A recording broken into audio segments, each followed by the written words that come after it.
Grimm's Complete Fairy Tales, The Brothers Grimm. Little Snow White.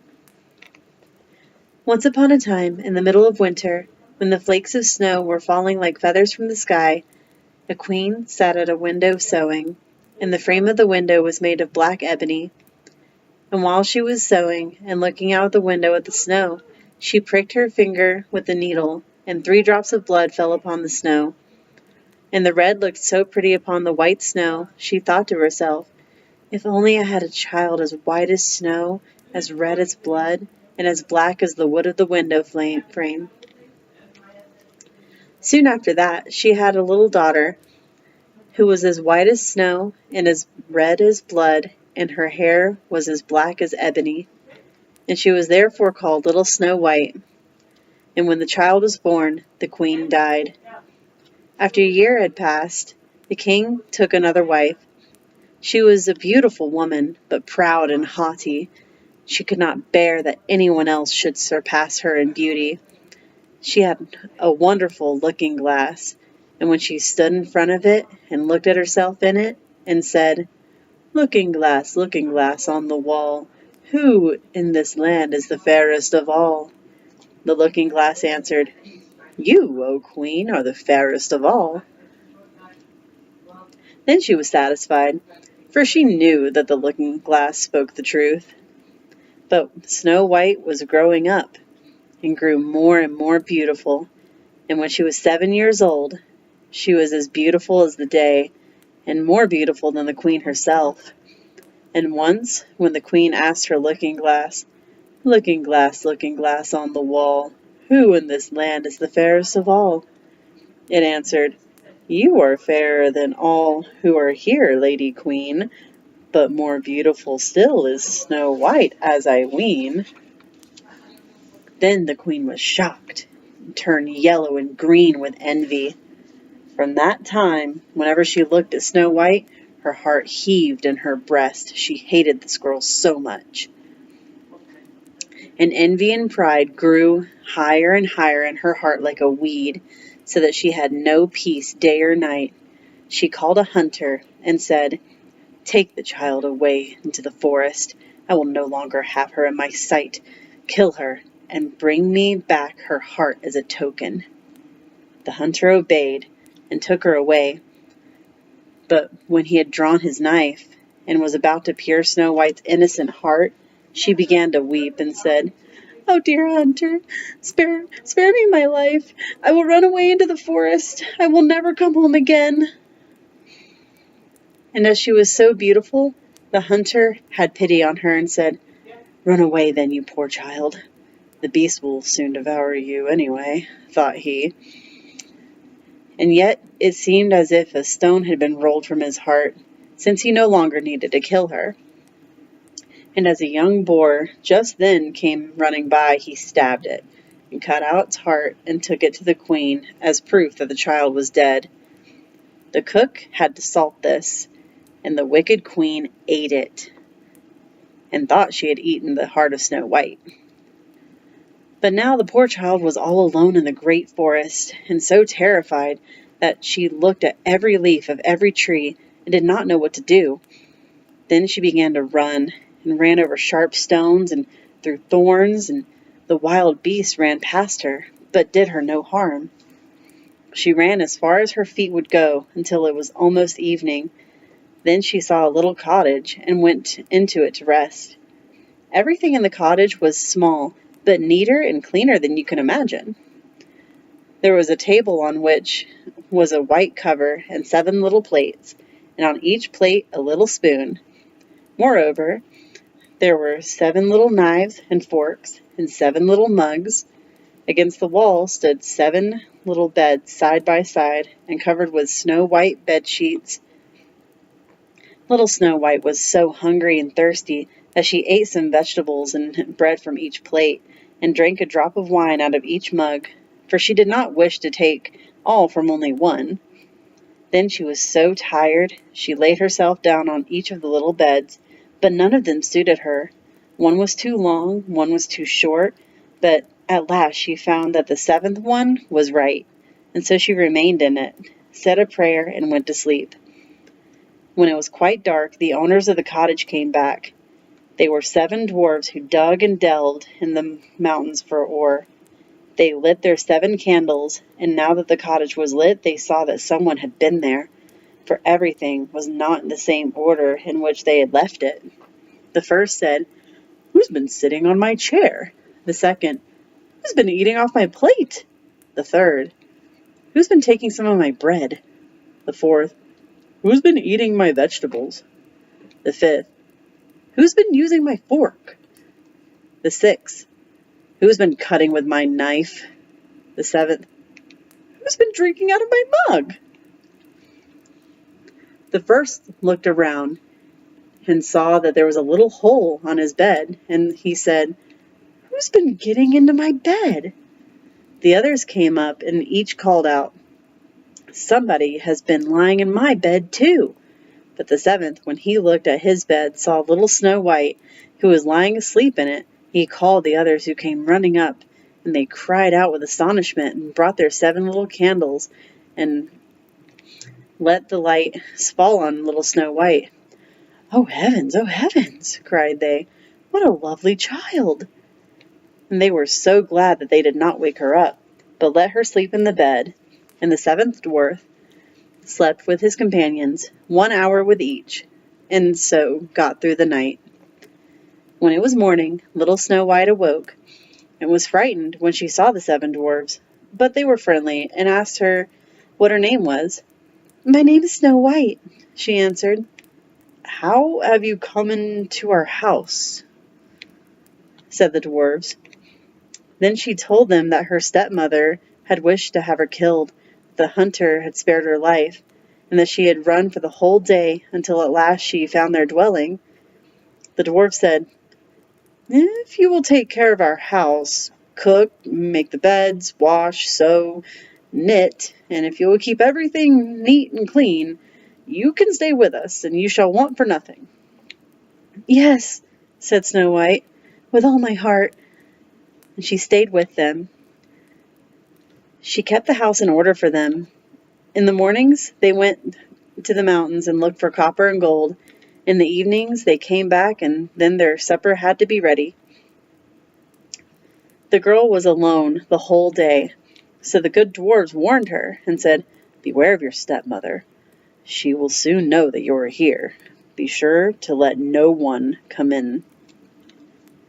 But the queen, believing that she had eaten Snow White's heart, was certain that she was again the first and most beautiful of all, and when she went to her looking-glass and said, looking glass on the wall, who in this land is the fairest of all?"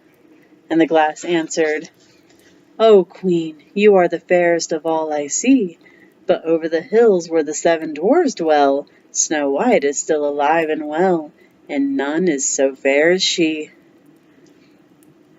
Then she was astounded, for she knew that the looking-glass never spoke falsely, and she knew that the hunter had betrayed her, and that the little Snow White was still alive. And so she thought, and thought again, how she might kill her. For so long as she was not the fairest in the whole land, envy let her have no rest.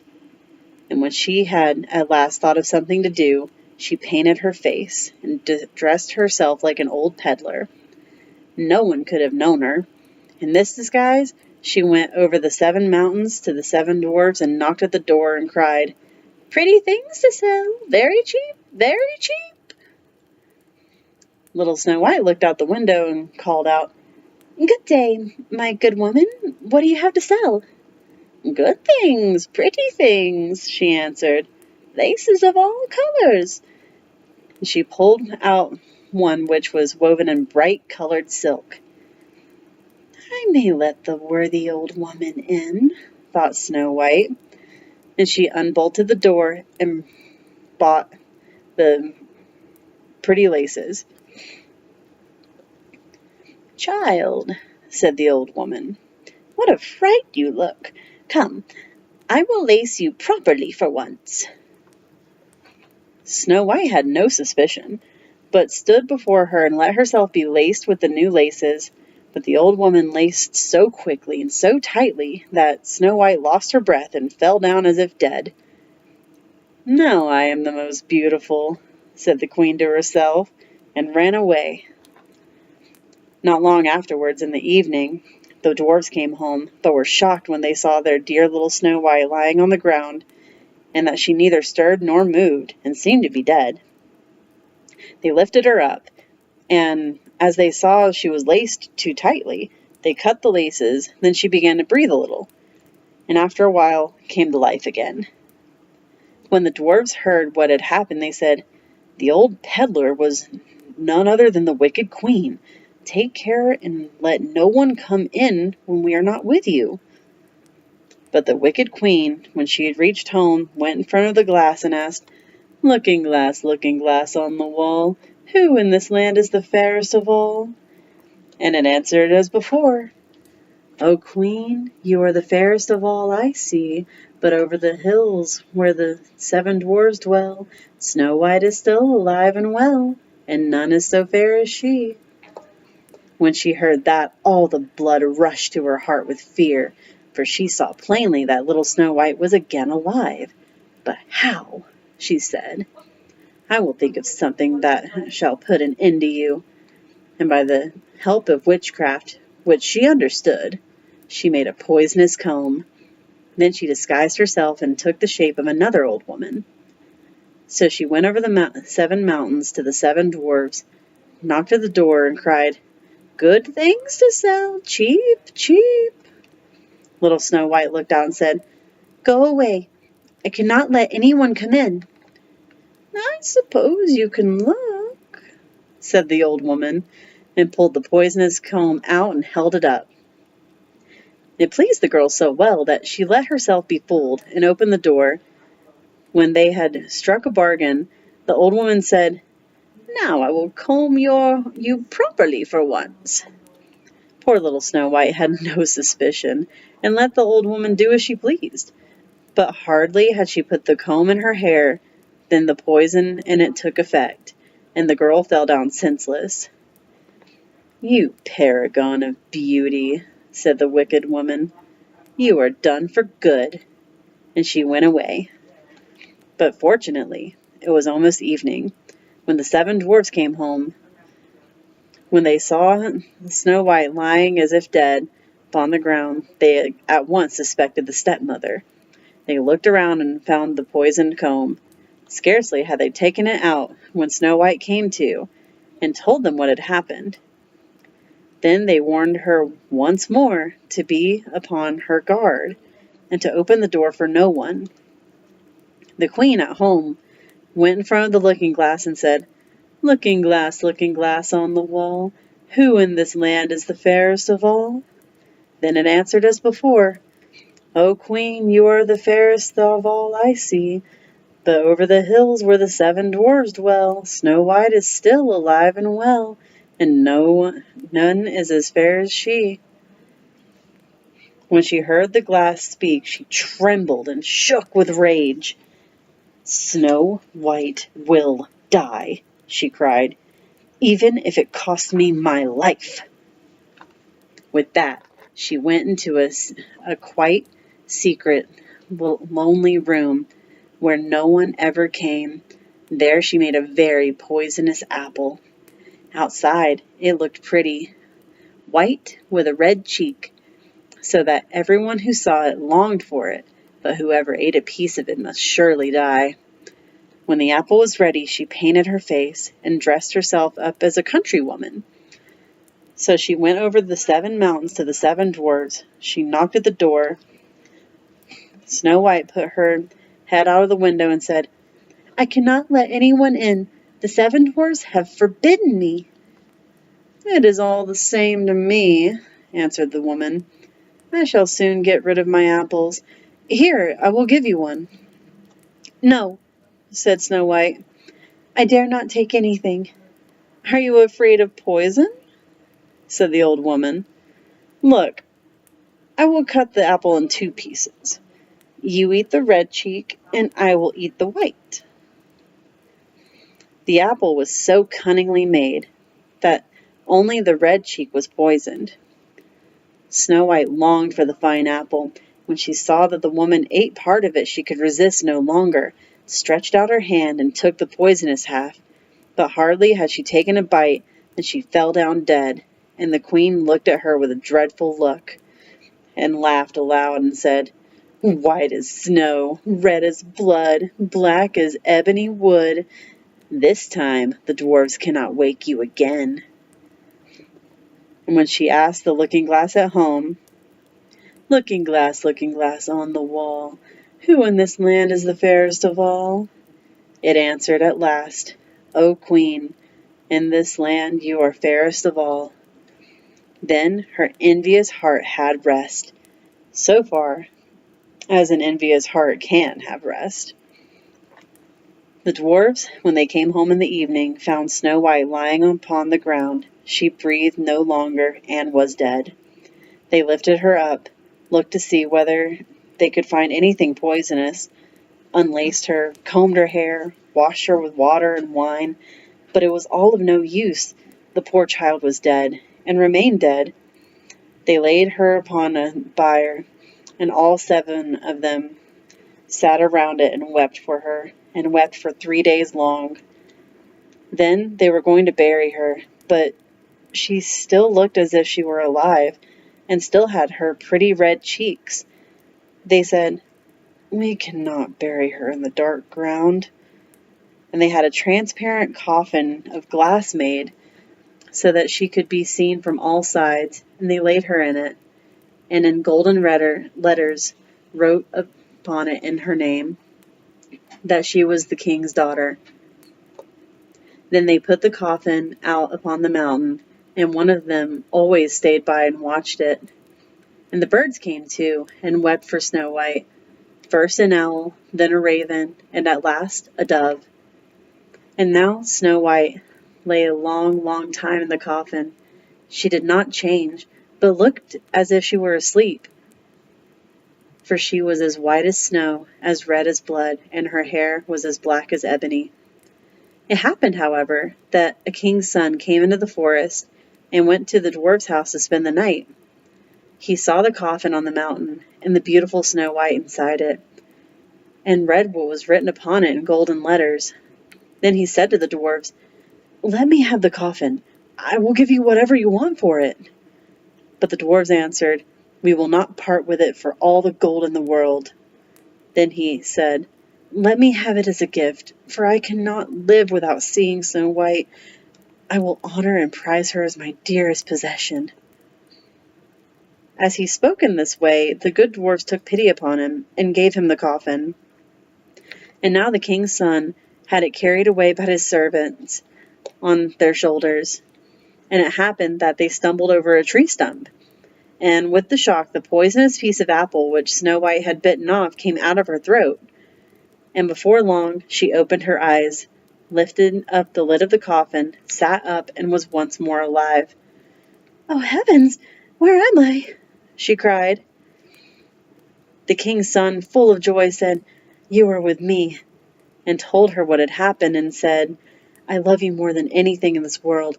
Come with me to my father's palace. You shall be my wife." And Snow White was willing, and went with him. And their wedding was held with a great show and splendor. But Snow White's wicked stepmother was also invited to the feast. When she had dressed herself in beautiful clothes, she went before the looking-glass and said, looking glass on the wall, who in this land is the fairest of all?" The glass answered, "O Queen, of all here the fairest is you, but the young queen is fairer by far, it is true." Then the wicked woman uttered a curse, and was so miserable, so utterly miserable, that she knew not what to do. At first, she would not go to the wedding at all, but she had no peace, and must go to see the young queen. And when she went in, she knew Snow White.